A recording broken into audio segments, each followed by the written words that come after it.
प्रत्येक शुभ कार्यात पहिल्या पूजेचा मान गणरायाचा असतो, कारण तो सगळ्यांचा प्रमुख आहे. गणपती बाप्पाची पूजा म्हटली की आपल्या सगळ्यांच्या तोंडावर पहिली आरती येते, ती म्हणजे सुख करता दुःख हरता हीच.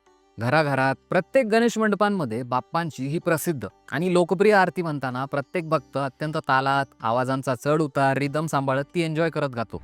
पण तुमच्या मनात कधी विचार आलाय, बाप्पांची प्रशंसा करणारी ही इतकी सुंदर आरती लिहिली कोणी असेल? अहो, त्याचं उत्तर त्या आरतीतच दडलंय. कोणत्या ओळीत तेही सांगतो. दास रामाचा वाटपा हे सदना याच ओळीत. आता आलं का लक्षात? हे दास म्हणजे समर्थ रामदास स्वामी.